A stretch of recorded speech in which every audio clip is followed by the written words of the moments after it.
भारताच्या ऑपरेशन सिंदूरमुळे पाकिस्तानला भयंकर नुकसान सहन करावं लागलं आणि याची कबुली खुद्द पाकिस्तानातील माजी एअर मार्शल यांनी दिली आहे। भारताने बोलारी एअरबेसवर हल्ला करत पाकिस्तानच्या airborne warning and control system म्हणजेच अवॅक्स विमानाला मोठं नुकसान पोहोचवल्याची कबुली त्यांनी दिली आहे आणि पाकिस्तानच्या खोट्या दाव्यांची पुन्हा एकदा हवा निघाली।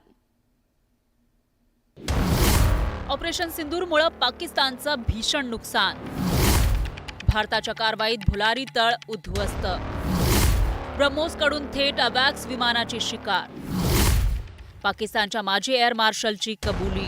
जो कि अनफॉर्चुनेटली भुलारी में डायरेक्टली आके एक हैंगर पे लगा जहां पे कि हमारा एवैक्स खड़ा था। पहलगाम हल्ल्यानंतर भारतानं दहशतवाद्यांना चोख प्रत्युत्तर देत त्यांच्या 9 ठिकाणांचा नाश केला होता। यानंतर पाकिस्ताननं भारतावर हल्ला करण्याचा प्रयत्न केला, पण तो निष्फळ ठरला। पाकिस्तानला प्रत्युत्तर देताना भारतानं त्याच्या भात्यातील ब्रह्मास्त्र बाहेर काढलं आणि पाकिस्तानच्या एअर डिफेन्स सिस्टीमवर हल्लाबोल केला। भुलारी एअरबेसवर 4 ब्रह्मोसचा मारा करण्यात आला आणि पाकिस्तानचे एअरबॉर्न वॉर्निंग अँड कंट्रोल सिस्टीमचं विमान उद्ध्वस्त झालं।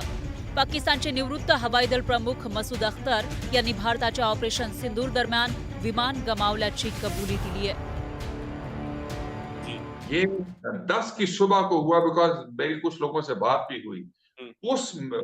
उस बेस के ऊपर 4 surface to surface BrahMos missile आए, सरफेस टू सरफेस या एयर टू सरफेस ये मुझे नहीं पता। तो पायलट्स जो हैं वो पहले दौड़े कि वो अपने जहाजों को सिक्योर करें। अच्छा। और जैसे पहला आया वो जूम करके ऊपर से दूसरा आया, फिर तीसरा आया, फिर चौथा आया, जो कि अनफॉर्चुनेटली भुलारी में डायरेक्टली आके एक हैंगर पे लगा जहां पे कि हमारा एवैक्स खड़ा था, जो डैमेज हुआ, जहां पे शहादतें भी हुई। पाकिस्तानला चीनकडून हे विमान मिळालं होतं। अवॅक्स विमानांचा वापर पाळत ठेवण्यासाठी केला जातो। अवॅक्स विमानं दूरवरून शत्रूची विमानं, जहाजं, वाहनं, क्षेपणास्त्र आणि इतर प्रोजेक्टाईल शोधण्यास सक्षम आहेत।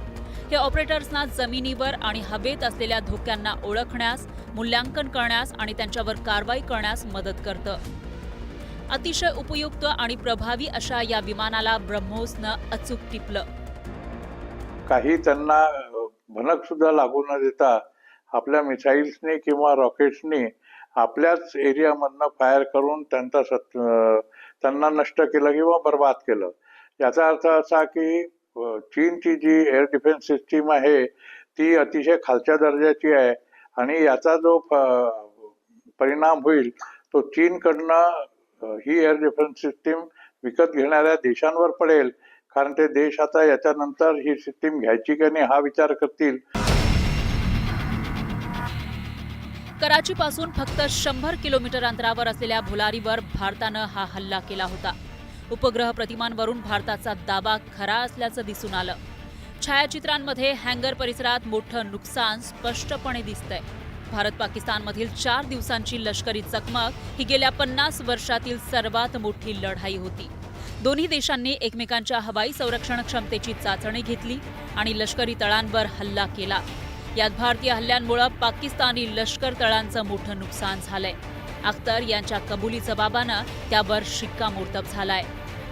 Bureau report, news 18 Lokmat.